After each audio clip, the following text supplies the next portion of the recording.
বেল্টেও তোলা ছিল না, বেল্টের যে ঘাটগুলো ছিল যে ঘাটেও হয় না। এই ছিল আমার করুণ পরিণতি। এবং আমার আসলে আমার এই আমি তখন শুয়ে শুয়ে ওখানে চিন্তা করতাম যে এইটা করা দরকার, ওইটা করা দরকার, ওইটা করা দরকার, ওইটা করা দরকার। পরে বাংলাদেশে এসে দেখছি যে আমার ওয়াইফ তার যতটুক যা করার দরকার ছিল, মানে আমি যেটা চিন্তা করিলাম দেখি যে সে মোটামুটি বাংলাদেশের সমস্ত জায়গা সে যে ইফোর্টটা আমার জন্য দিয়েছে এটা আমি জীবন কোনো কল্পনা করতে পারি। এবং এই কৃতজ্ঞতা আমি আমার এই জীবনে আমি কখনো শেষ করতে পারবো না। আচ্ছা, আমরা কিউএনএ তে আসতেছি, আমরা মনে হয় একটু একটু করে সবার কাছ থেকে শুনে নেই। আচ্ছা ঠিক আছে, একটা কোশ্চেন নিয়ে আমরা যাচ্ছি।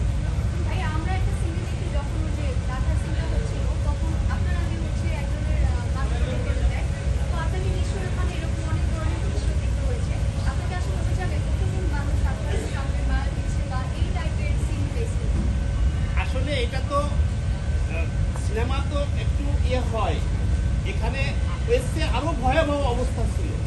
যেমন আমাকে যেখানে ধরে নিয়ে যেখানে জবাই করতে যাচ্ছে তার পাশে অনেকগুলো কুকুর হাউমাউ করতেছে, কামড়াকামড়ি করতেছে। আমার কাছে মনে হচ্ছে যে আমাকে জবাই করার পর মনে হয় আমারও রক্ত ওই কুকুরই খাবে। মানে এই যে মানুষের, আমি তো দেখতেছি এই ঘটনাগুলো, বুঝতে পেরেছি, শব্দ হচ্ছে এবং আমার তো চোখ বাঁধা ছিল তখন, বুঝছেন? এই যে একটা অদম্য গল্প দম আসলে বাংলাদেশের যে দম আছে এটা ফুটে উঠছে এই সিনেমা।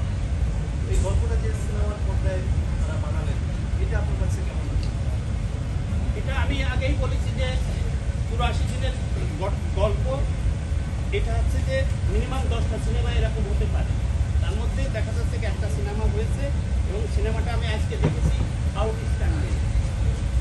যে মেন যে পয়েন্টগুলো সেগুলো মোটামুটি বাদ যায়নি এবং মূল যে জিনিসগুলো আমি তাদেরকে বলেছিলাম যে আমি আমার এই গোটা আবেগ থেকে আমি কোনো অবস্থাতে সরতে চাই না। এটা আমার আবেগ, এটা আমার জীবন, এটা আমি আমার বাংলাদেশি মানুষ, বাংলাদেশের প্রত্যেকটা স্তরের মানুষকে আমি আমার এই গল্প শোনাতে চাই। যে গল্প, যে ঘটনা, গল্প ঠিক না, এটা ঘটনা। আমি 18 বছর ধরে বুকের ভিতরে অনেক কষ্ট করে চেপেছিলাম। আমি আমার স্ত্রীকে মাঝে মাঝে বলতাম যে আমার জীবনে এইরকম হয়ে গেল, আমি অবস্থার চাপে পড়ে কি আমি কোনোদিন আমার এই গল্প মানুষকে বলতে পারবো না, কখনো শোনাতে পারবো না আসলে কি হয়েছিল তখন।